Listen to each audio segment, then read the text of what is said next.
ঐতিহ্যবাহী দারুন নাজাত সিদ্দিকিয়া কামিল মাদ্রাসার স্বনামধন্য অধ্যক্ষ মহোদয় ফাদিলাতুশ শেখ আখমা আবু বকর সিদ্দিক মাদ্দাজিল্লাহুল আলী।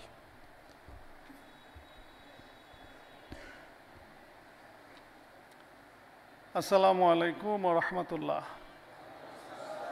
বিসমিল্লাহির রহমানির রহিম। নাহমাদুহু ওয়া নুসাল্লি আলা রাসূলিহিল কারীম। মহান রব্বুল আলামিনের অপরন্ত শুকরিয়া যে আমরা মাদ্রাসায় উচ্চশিক্ষার মান উন্নয়নে কি করণীয় আমাদের এই বিষয়ে মত বিনিময় সভায় সম্মানিত অতিথিদেরকে নিয়ে একত্র হতে পেরেছি। এজন্য আল্লাহর দরবারে শুকরিয়া আদায় করি, আলহামদুলিল্লাহ। আল্লাহ তাআলা অনুষ্ঠানটি কবুল করুক এবং এই দেশের শিক্ষা ব্যবস্থা, বিশেষ করে মাদ্রাসা শিক্ষা ব্যবস্থার যথাযথ মান উন্নয়নে আমাদেরকে অংশগ্রহণ করার আল্লাহ তাআলা তৌফিক দান করুক। আজকের এই গুরুত্বপূর্ণ মত বিনিময় সভার প্রধান অতিথি আমাদের ইসলামী আরবি বিশ্ববিদ্যালয়ের মাননীয়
যেহেতু মাদ্রাসায় পরীক্ষা আছে, জামাত দেরি করা যাবে না, একটা জামাত হবে। আমরা এখানে যারা আছি আমরা দ্বিতীয় জামাতে নামাজ পড়ব। প্রোগ্রামটা খুব তাড়াতাড়ি আমরা শেষ করব। আজকের এই মত বিনিময় সভার প্রধান অতিথি ইসলামী আরবি বিশ্ববিদ্যালয়ের মাননীয় উপাচার্য, আমাদের একজন প্রখ্যাত শিক্ষাবিদ professor doctor Shahidul Islam, pro vice chancellor ইসলামী আরবি বিশ্ববিদ্যালয়ের জনাব আবু জাফর খান এবং সদ্য যোগদানকৃত ইসলামী আরবি বিশ্ববিদ্যালয়ের dean professor doctor Mohammad Oliullah, professor doctor Sujatullah Faruki সহ অন্যান্য অতিথিবৃন্দ এবং সহকর্মীরা, আমি প্রথমেই অতিথিদেরকে স্বাগত জানাই এই দারুন নাজাতের ক্যাম্পাসে।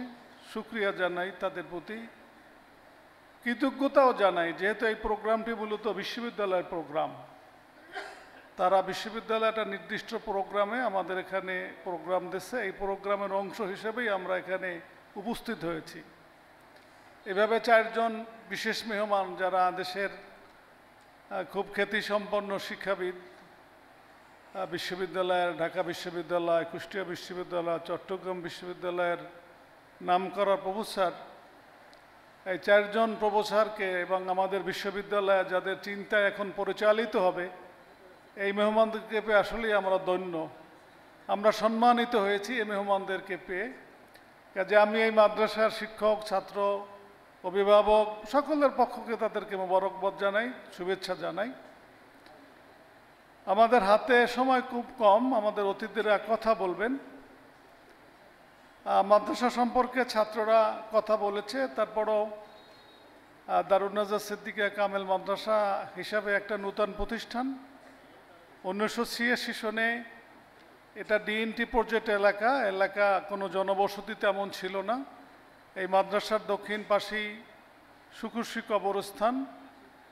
এই কবরস্থানে দোয়া করানোর জন্য দান খেতে শশিনার পীরে মরহুম শাহ আবু জাফর মোহাম্মদ সালেহ রহমতুল্লাহ আলাইকে নিয়ে আসা হয়েছিল। সেই দোয়ার মাহফিলে তিনি বলছিলেন যে গোরস্থানের পাশে একটি মাদ্রাসা হলে দোয়ার দ্বারাটা অব্যাহত থাকত, এবং তিনি দোয়াও করছিলেন।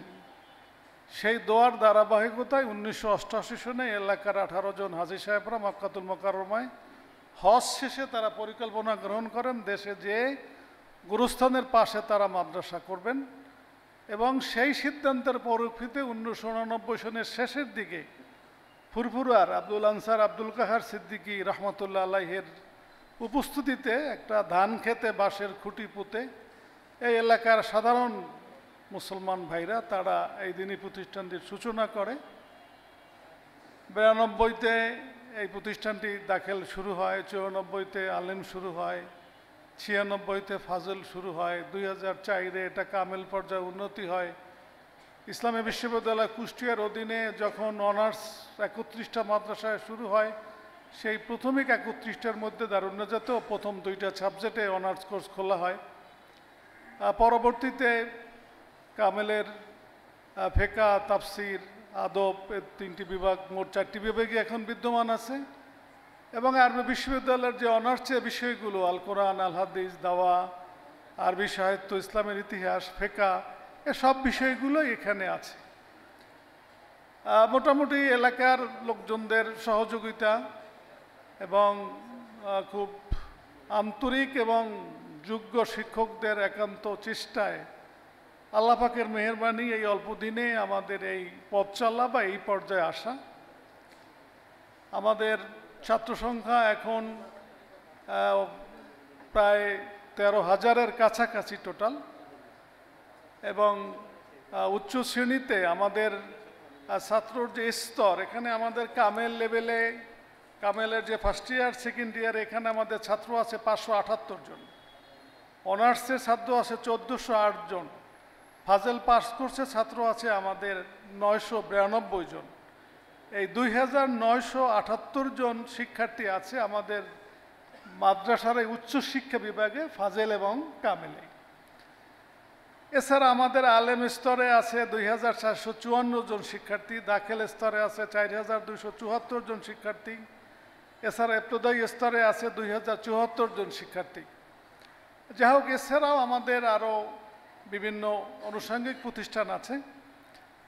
তা মাদ্রাসায় উচ্চশিক্ষা বলতে আমরা ফাজেল কামেলকে বুঝি, আর আরবি বিশ্ববিদ্যালয়ে যেহেতু ফাজেল কামেল পরিচালনা করে, নিয়ন্ত্রণ করে, আর আজকের মেহমানরাও মূলত আরবি বিশ্ববিদ্যালয় থেকে আসছে, এবং এই উচ্চশিক্ষার মান উন্নয়নে নূতন কি করা যায় সেই বিষয়টা নিয়ে আমি যতটুকু জানি সেটা হচ্ছে যে মান উন্নয়নের জন্য আসলে আমাদের কি করণীয় দরকার, বা আমাদের কি ইচ্ছা, বা বিশ্ববিদ্যালয়ের কি চিন্তা, সেইটা শেয়ার করার জন্যই মূলত আজকের এই প্রোগ্রামটি।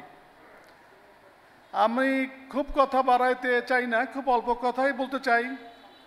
বিশ্ববিদ্যালয়ে 13 সনে আইন পাশ হয়েছে, পরবর্তীতে বিশ্ববিদ্যালয় কার্যক্রম শুরু হয়েছে। এক পর্যায়ে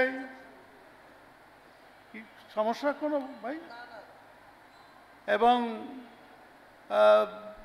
আলহামদুলিল্লাহ এক এক করে আমাদের 4র্থ বিসি এবার দায়িত্ব পালন করতেছেন।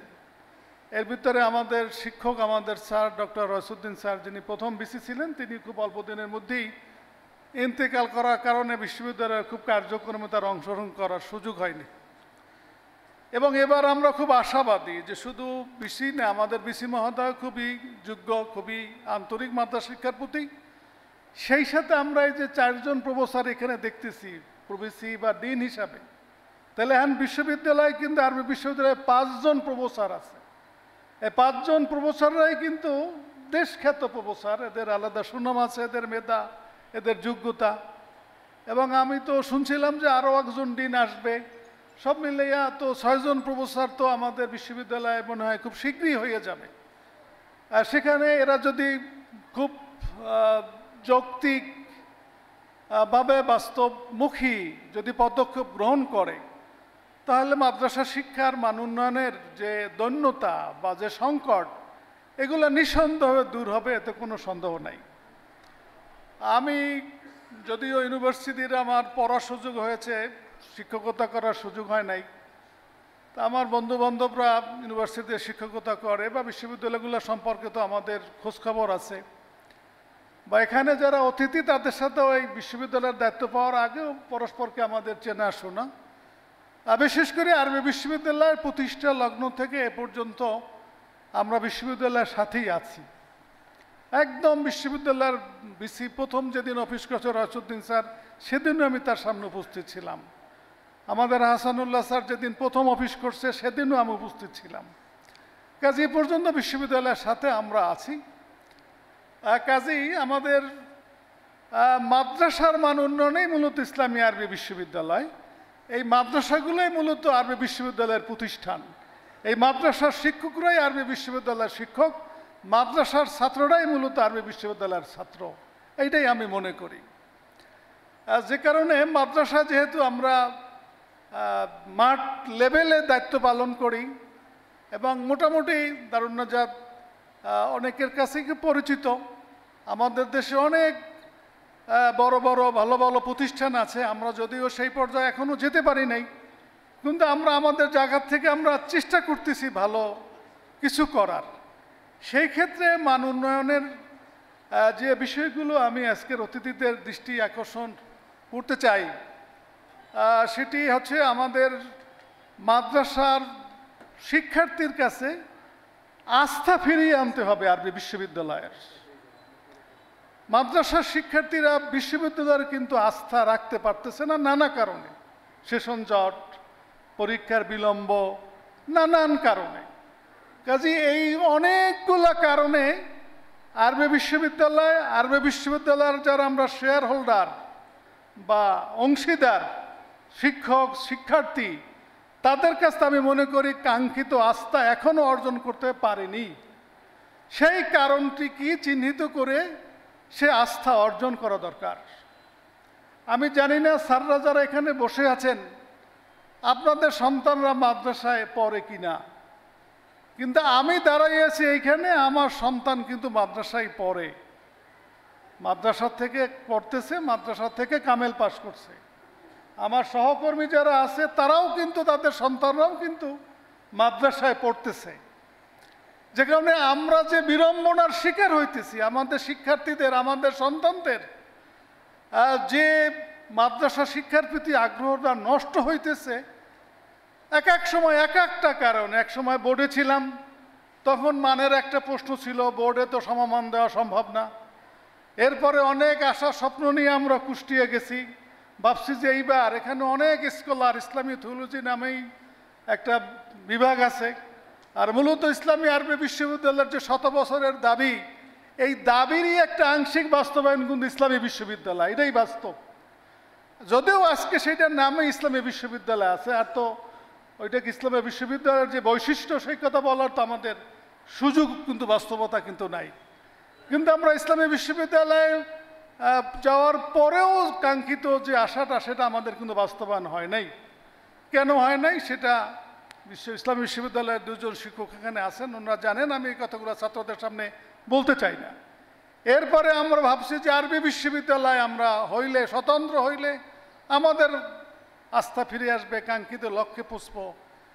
এবং আমি সাক্ষী, আমি ওই ব্যক্তি, যে ব্যক্তি আরবি বিশ্ববিদ্যালয় প্রতিষ্ঠার জন্য 4 দলীয় জোটের আমলে তখনকার প্রধানমন্ত্রী বেগম খালেদা জিয়ার অফিসে আমরা ডেলিগেট নিয়ে গেছি এবং সেখানে আরবি বিশ্ববিদ্যালয়ের কথা কিন্তু বলছি। কবি রুহুল আমিন সাহেব এখনও জীবিত আছে, তিনি জোর গলায় বলছেন যে শহীদ জিয়া ইসলামী আরবি বিশ্ববিদ্যালয় দেন, বেগম খালেদা জিয়া ইসলামী আরবি বিশ্ববিদ্যালয় দেন। হারিস চৌধুরীর এখন ডিএনএ টেস্ট করিয়া তার শনাক্ত করে, উনি তখন প্রধানমন্ত্রীর সচিব ছিলেন, উনি পাশে বসা ছিলেন, আমার মনে আছে, হয়নি। এরপরে কিন্তু পরবর্তী সরকার অনির্বাচনের পরে যে সরকারকে আমরা এখন সবাই ফ্যাসিস্ট সরকার বলি, সেই সরকারের কাছে কিন্তু আমরা লজ্জা শরম ফালাইয়া আবার আমাদের এই দাবি নিয়ে কিন্তু আরবি বিশ্ববিদ্যালয় নিয়ে কিন্তু গেছি। সেখানেও আমরা বলছি বঙ্গবন্ধু আরবি বিশ্ববিদ্যালয় দেন, নাহলে শেখ হাসিনা আরবি বিশ্ববিদ্যালয় দেন, তবু আমাকে বিশ্ববিদ্যালয় দেন। ইতিমধ্যে কিন্তু আমরা মাদ্রাসার শিক্ষকদের ভিতরে বিভাজন হয়ে গেছে এক গ্রুপ, কিন্তু আমরা কিন্তু গেছি যারা ছিলাম তারা। যাই হোক, কোনো নামে না বলছে হ্যাঁ আরবি বিশ্ববিদ্যালয় হবে, হবে যাক, হয়েছে 13 সনে হয়েছে। এটা আল্লাহ পাকের রহমত এই জাতির প্রতি, এই মাদ্রাসা শিক্ষার প্রতি। এরপরে আইন অনুযায়ী বিসি নিয়োগ হয়েছে, দীর্ঘ সময় গেছে, কিন্তু এখনও বিশ্ববিদ্যালয় যে কাঙ্ক্ষিত যে আস্থা সেইটা অর্জন করতে পারে নাই। শিক্ষার্থীরা মনে করে এখানে ভর্তি হইলেই সময় লাগবে। আমাদের একই ব্যাচের ছেলেরা যারা কুষ্টিয়া ভর্তি হয় তাদের মাস্টার্স পরীক্ষা হয়ে যায়, আর আমাদের ছেলেদের 3rd ইয়ার হয় না, 2nd ইয়ারের পরীক্ষা হয় না। একটা না একটা লাগিয়েই থাকে, শিডিউল পাওয়া যায় না, না হয় খাতার টেন্ডার হয় না, ট্রেজারার টাকা দেয় না, মানে একটার পর একটা। এই কথাগুলো তো আমরা শুনতে রাজি না। আমরা তো ফর্ম ফিল আপের ফি যা ধার্য করেন তা তো আমরা আমাদেরকে দিচ্ছি, যত সময় দিচ্ছি। আপনারা সময় মতো খাতা জোগাড় করতে পারেন না, পোস্ট ছাপতে পারেন না, সে সীমাবদ্ধতা থাকলে সেটা আপনাদের বিশ্ববিদ্যালয়ের, আমাদের না। কাজে আমরা আশা করি, আগে একজন প্রফেসর ছিল, পরে আর একজন প্রফেসর আসছে, এখন 5 জন প্রফেসর রানিং আমাদের বিশ্ববিদ্যালয়, এবং এরা সবাই মাদ্রাসা ব্যাকগ্রাউন্ডের। এদের সম্পর্কে আমি জানি এরা সবাই মাদ্রাসার দরদি। আমরা এইসব কথা আর শুনতে চাই না। আমরা শিক্ষার্থীদের আস্থা ফিরেই আনতেই হবে, নাই পড়বে না। আমি ডক্টর মোস্তাফিজ স্যারকে বলছিলাম, এই স্যারের সাথে মোস্তাফিজ স্যার এখানে একবার আসছিলেন এই প্রবেশীর সাথে। এর আগে আমার টিনের ঘরে একদিন মোস্তাফিজ স্যার আসছিলেন। বললাম যে স্যার আপনার ছেলেকে একজনও মাদ্রাসায় পড়ার না। বাবা পড়ামো কথা, একটা মাদ্রাসা দেখাও তো। একাল মুখের উপরে ওনার বাসায় আমার বললো। কথাটা একেবারে খারাপ বলছে তা না, এর বাস্তবতাও কিন্তু কিছুটা আছে। কাজে আমি প্রবেশী মহোদয় এখানে আছেন, ডিন মহোদয় আছেন, আপনারাই ভিসি মহোদয়কে পরামর্শ দেন। মান উন্নয়নের জন্য এটা লাগবেই। আপনারা কোন ডেটে ভর্তি করবেন, কোন ডেটে ক্লাস শেষ করবেন, কোন ডেটে পরীক্ষা নেবেন, এবং এটা সুনির্দিষ্টভাবে আপনাকে বলতে হবে এবং ওইটা কার্যকরী করতে হবে।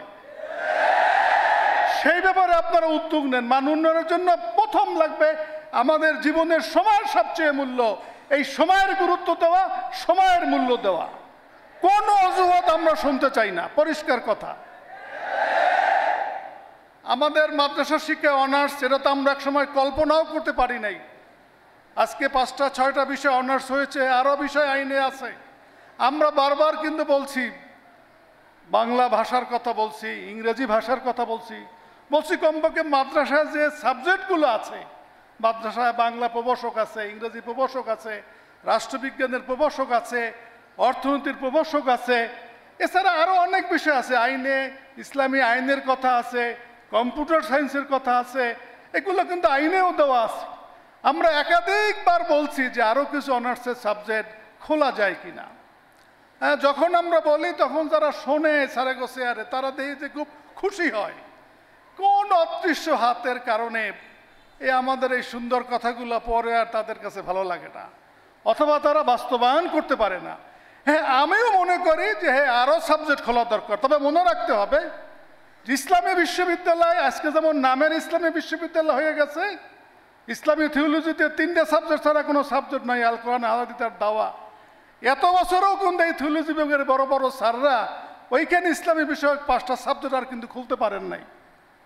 রাজনৈতিক কলহ হোক, রাজনৈতিক দলাদলি হোক, আদর্শিক কেরিশমা হোক, যে কারণেই হোক খুলতে পারে নাই। বিশ্ববিদ্যালয় তো ইসলামী বিশ্ববিদ্যালয় অন্যান্য ডিপার্টমেন্টের যেভাবে বিষয় সেভাবে কিন্তু ইসলামী বিশ্ববিদ্যালয় কিন্তু থিওলজিতে নূতন বিষয় সংশোধন কিন্তু করা সম্ভব হয় নাই।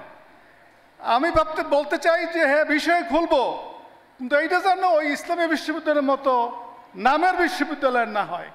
এই জন্য কিন্তু আমরা যখন সংসদীয় কমিটি থেকে এই আইনটা ফেরত দিয়েছে কারেকশন হওয়ার পরে, সেখানে তারা প্রস্তাব দিয়েছিল আরবি শব্দটা উঠাইয়ে দিতে।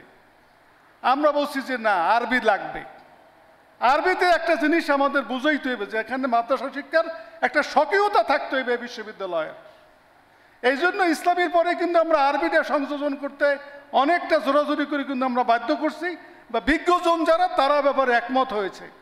এজন্য এইখানে আমরা আইন পড়াই, কম্পিউটার সায়েন্স পড়াই, অর্থনীতি পড়াই, রাষ্ট্রবিজ্ঞান পড়াই, বাংলা পড়াই, ইংরেজি পড়াই, যা পড়াই না কেন মাদ্রাসার স্বকীয়তা নিয়েই কিন্তু এটার মান উন্নয়ন হইতে হইবে।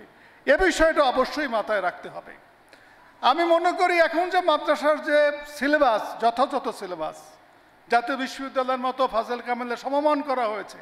আমাদের অনেক ভাইরা বুঝেন না, তারা বলে অনেক সাবজেক্ট, পরীক্ষায় অনেক ফি দেওয়া লাগবে, অনেক লেখা লাগবে, কি আজগুবি কথাবার্তা। একই দেশে কোনোভাবেই তো আমাদের ওখানের চেয়ে কম সাবজেক্ট পড়ানোর সুযোগ নাই, এবং সাবজেক্ট যেগুলো চয়েস করা হয়েছে সেগুলোও যে মাদ্রাসার স্বকীয়তা রক্ষারই সাবজেক্ট। তারপরও সিলেবাস এটা চলমান প্রক্রিয়া, এটা চেঞ্জ হইবে, পরিবর্তন হইবে, যেটা আছে সেটার চেয়ে একটা ভালো হইবে, এটাই খুব স্বাভাবিক। এখন এই বিষয়গুলো বিশ্ববিদ্যালয়কে শিওর করতে হবে। শুধু বিশ্ববিদ্যালয়ে আমি দৌড় দিতে চাই না, আমাদেরও যারা বিশ্ববিদ্যালয়ের যারা শিক্ষক, যারা আমরা প্রতিষ্ঠান প্রদান, মাদ্রাসাগুলোর আমাদের দোষ আছে। তবে এই দোষের অনেকটা দায়ী বিশ্ববিদ্যালয়ও। বিশ্ববিদ্যালয় ঢালাওভাবে যেভাবে আলেমকে ফাজল করছে, ফাজলকে কামেল করছে, যেখানে অনার্সের কোনো শিক্ষক রাখা সম্ভব না সেখানে অনার্স দিয়ে দিচ্ছে, ছাত্র আছে কিনা, ক্লাস করছে কিনা, শিক্ষক আছে কিনা। বিশ্ববিদ্যালয়ের সারারা মনে করে যে অফিসে ওই চাকরি, তদবির, ভিজিট, এইটাই মনে হয় কাজ। কিন্তু শিক্ষার যে মান উন্নয়ন, ক্লাস, লেখাপড়া, গবেষণা, এসব বিষয় মনে হয় ভাইস চ্যান্সেলররা বা বিশ্ববিদ্যালয় কর্মকর্তারা এতদিন যে গেছে তারা কিন্তু এই সুযোগ পায় নাই। এখন যেহেতু ডিন আলাদা নিয়োগ হয়েছে, প্রভিসি 2 জন নিয়োগ হয়েছে, আমরা আশা করি মাঠ লেভেলের অবস্থাটা কি, যে অনার্স চালাইতে পারবে না তাকে শর্ত দিয়ে দেন যে ন্যূনতম 50 জনের কোঠায় 10 জন যদি ছাত্র তার না থাকে তার অনার্স প্রত্যাহার হবে, বলে দেন। কমপক্ষে 2 জন শিক্ষক যদি না থাকে তাহলে অনার্স কোর্স খোলা যাইবে না, এটা বলে দেন। এবং অন্যান্য যে জেনারেল বিষয়গুলো যে আমরা খুলবো সেই বিষয়টা খুব মাথায় রাখতে হবে। আমাদের ম্যাক্সিমাম অনার্সই কিন্তু কামেল মাদ্রাসায়, সেখানে ফাজিল এবং অনার্সের যে শিক্ষক, কামেলের যে শিক্ষক আছে তারা আরবি বিষয়ের শিক্ষক। এই শিক্ষকরা কিন্তু অনেক জায়গায় অনার্সের সাবজেক্টও পড়াইতে পারে বা পড়ায়। সেখানে যদি একদম আইন, জেনারেল সাবজেক্টগুলো যদি আমরা দিই বা নিই, সেখানে কিন্তু ওই বিষয়ের বিশেষজ্ঞ শিক্ষক না হলে কিন্তু ওই বিষয়ে পাঠদান করা অনেক সময় কি কঠিন হবে।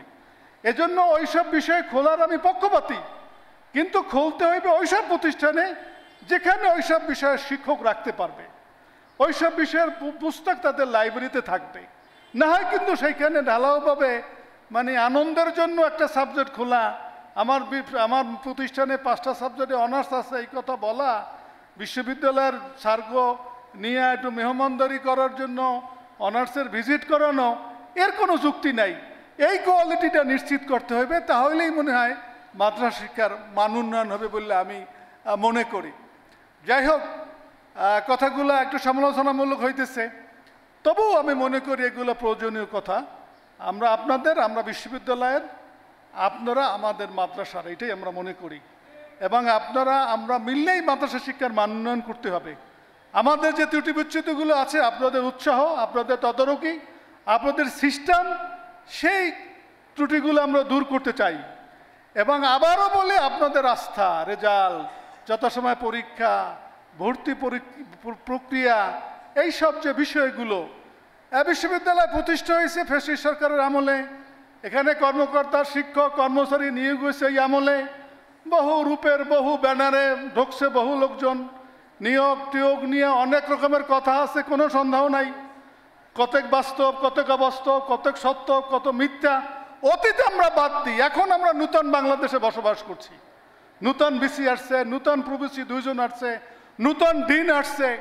এখন বিশ্ববিদ্যালয়টা আমাদের সবার যেন হয়, বিশ্ববিদ্যালয় যেন কোনো এককেন্দ্রিক না হয়, বিশ্ববিদ্যালয় যেন কেউ স্বার্থর জায়গা যেন না হয়, এই বিষয়গুলা খুব লক্ষ্য রাখা দরকার। আমি তো মনে করি এই দেশে আরবি বিশ্ববিদ্যালয় সমস্ত ওলামা একরামদের মধ্যে একটা ঐক্য প্রতিষ্ঠা করতে পারে। কারণ এই যে মাদ্রাসাগুলো, সব বঞ্চিতের কিন্তু আলিয়া মাদ্রাসা আছে, রাজনীতি করে না তাদেরও আছে, রাজনীতি করে তাদেরও আছে। চরমনাই আলাদের মাদ্রাসা আছে, শর্ষিনা আলাদের মাদ্রাসা আছে, ফুলতুলি আলাদের মাদ্রাসা আছে, জামাত আলাদের মাদ্রাসা আছে। সব মাদ্রাসাগুলো আরবি বিশ্ববিদ্যালয় কিন্তু পরিচালনা করে। আরবি বিশ্ববিদ্যালয়ের প্রশাসন যদি চায়, সে এমন একটা নিরপেক্ষ ভূমিকায় থাকবে, সবাইকে সমান দৃষ্টিতে দেখবে এবং সবার সাথে সে সবার অধিকার নিশ্চিত করবে, সবার সম্মান নিশ্চিত করবে। তাই সবাই আরবি বিশ্ববিদ্যালয়ের উপরে কিন্তু শ্রদ্ধাশীল হবে। এবং আমি মনে করি আরবি বিশ্ববিদ্যালয় এই যে মাদ্রাসার বিশাল একটা কমিউনিটি, এর ভিতরে একটা ঐক্য প্রতিষ্ঠা করতে পারে, যেটা এই দেশে ইসলামী সমাজ, ইসলামী রাষ্ট্র প্রতিষ্ঠায় কিন্তু সহায়ক হবে, এতে কোনো সন্দেহ নাই।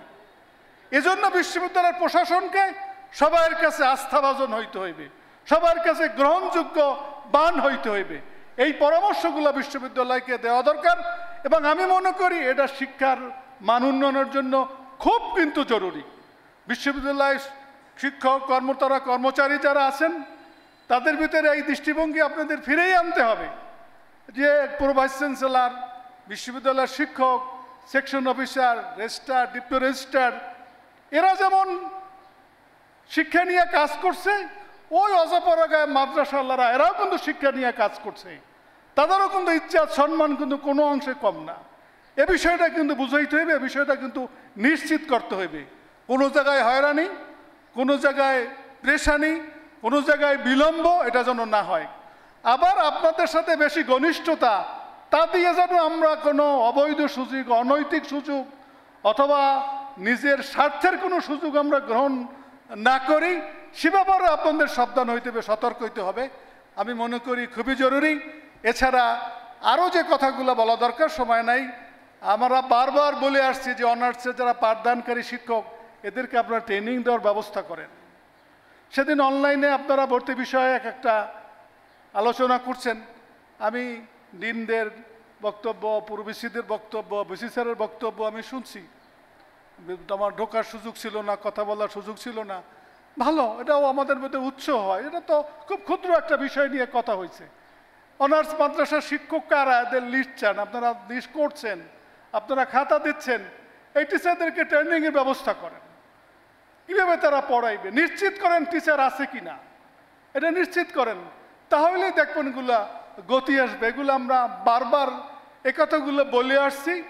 আশা করি আজকেও আবার বললাম, এগুলা বাস্তবায়ন হবে এই আশা করি, এই বিশ্বাস করি। বিশ্ববিদ্যালয়ে যারা ভিতরে থাকেন, যারা বিসি, প্রবিসি বা কর্মকর্তা কর্মচারী যারা, তাদের মানসিকতা অনেক কিছু নির্ভর করবে। তাদের নৈতিকতা, তাদের মূল্যবোধ, তাদের দক্ষতা, তাদের আন্তরিকতা, অন্যের প্রতি সম্মানবোধ এবং সমতা, এগুলা কিন্তু বিশ্ববিদ্যালয়কে মান উন্নয়নের জন্য খুবই গুরুত্বপূর্ণ বিষয়। এগুলার ক্ষেত্রে যদি কোনো কারণে আপোষ করা হয়, কোনো কারণে যদি এগুলা ছাড় দেওয়া হয়, তাহলে বিশ্ববিদ্যালয় কখনো মান উন্নয়ন হইবে না। এরকম বড় বড় বক্তৃতা দেওয়া যাইবে, শোনা যাইবে, কাজের কাজ কিছু হবে না। কাজে আমরা আশা করি ইনশাআল্লাহ খুব ভালো একটা সেট আমরা বিশ্ববিদ্যালয়ে পাইছি। 5 জন আর 4 জন প্রফেসর এখানে বসা, যাদেরকে চিনি, বা বিসি স্যার, সেও আমাদের কাছাকাছি ব্যাচে আমরা ঢাকা বিশ্ববিদ্যালয়ে পড়াশোনা করছি, তার সম্পর্কে আমাদের জানাশোনা আছে, তারও মানসিকতা ভালো। আমি আশা করি আপনারা যদি স্যারকে পরামর্শ দেন, স্যারের মানসিকতা আপনাদের মানসিকতা যদি এক হয়, এই সমস্যাগুলো যদি আপনারা চিহ্নিত করতে পারেন, আমি মনে করি আগামী 6 থেকে 1 বছরের মধ্যে বিশ্ববিদ্যালয় আস্থা ফিরিয়ে আনবে। কেন ছেলেরা মাদ্রাসা থেকে কলেজে যাইবে? ঢাকা কলেজে অনার্স পড়বে কেন? তারা মাদ্রাসা অনার্স পড়বে না কেন? তিতুমিরে অনার্স পড়বে কেন? মাদ্রাসা অনার্স পড়বে কেন? এই কারণগুলো আপনাদের চিহ্নিত করা দরকার। তাহলেই মনে হয় ছাত্রর যে সংকট, সেগুলো কিন্তু দূর হইবে। ভয়াবহ সংকট কিন্তু ছাত্রের। 1202 জন ছাত্র আলেম পাস করছে আমার এখান থেকে এই এবছর। আমার মনে হয় এই 1202 জনের মধ্যে আমার মাদ্রাসা হয়তো 200-250 ভর্তি হইতে পারে, আর 50 জন বাহিরে ভর্তি হইবে, 100 জন, আর তা মাদ্রাসার জীবনে আর পড়বে না। তো বুঝতে আছেন যে বিশ্ববিদ্যালয়ের প্রতি আমাদের ছাত্রদের আকর্ষণ কত। এই আকর্ষণের মাত্রা যদি অলিউল্লাহ স্যার বাড়াইতে না পারেন, তা আপনার এই অলিউল্লাহর ক্রেশমা কিন্তু এই জাতি কোনো ফায়দা পাইবে না। আমরা তা আপনার কাছে থাকবো। কাজে আমি আমার খুবই ক্লোজ মানুষ দীক্ষা, ওনার নাম ধরেই কথা বললাম, উনি কষ্ট পাইলেও আমি বললাম। আমাদের প্রবেশী স্যার, আমাদের এই আবু জাফর খান আমার খুবই ক্লোজ মানুষ। শহীদুল ইসলাম স্যারও অনেক আমাকে শ্রদ্ধা করেন, ভালোবাসেন। তারপরে উনারা তো দেখলে মনে হয় আমাদের মাদ্রাসার শিক্ষক, এরকমই মনে হয়। সুজত আলী ফারুকের মনে হয় না, উনি আমাদের ভাইস প্রিন্সিপালের ক্লাসমেট, মনে হয় যেন আমাকে মাদ্রাসার শিক্ষক, এরকমই মনে হইতেছে। কিন্তু যাই হোক, এটা ভালো, অনেক ভালো জনরা মাদ্রাসা দরদি, মাদ্রাসা ব্যাকগ্রাউন্ডের। আমরা আশা করি আজকের এই মত বিনিময় সার্থক হবে। আমার কথা যদি আপনারা কষ্ট পান, আমি ক্ষমা সুন্দর দৃষ্টিতে দেখছি, একদম এলোমেলো কথা। প্রোগ্রামটা আপনাদের অফিসিয়ালি কোনো ছুটি নেই, টেলিফোনে বলছেন যে আমরা আসবো, বাস মত বিনিময় করব। আমি একটা বিষয় ঠিক করে দিলাম যে আসবে যখন একটা বিষয় নিয়ে আমরা কথা বলি, ছাত্ররা একটু উৎসাহিত হোক। আপনাদেরকে দেখলে ওরা ভাববে যে আমরাও পড়ি, আমরাও ভাইস চ্যান্সেলর হব, আমরাও ডিন হব, আমাদেরকেও ফুল দেবে, আমাদেরকেও সম্মান করবে। এই আশাটা ওদের মধ্যে জাগাক, এজন্যই আমরা এখানে মোস্তাফি স্যারের নিয়ে আসছি, মহিউদ্দিন খানকে নিয়ে আসছি, আরও বহু গুণীজনদেরকে নিয়ে আসি, ছাত্রদেরকে উদ্বুদ্ধ করানো। কাজে প্রোগ্রাম আমি একটু ফায়দা নিলাম মাদ্রাসায়, সেটা বিশ্ববিদ্যালয়ের ফায়দা হবে, এই জন্য মনে করি। দুঃখিত যে সময় গেলেন, আমার কষ্ট পাইলে মাফ করবেন। আসসালামু আলাইকুম।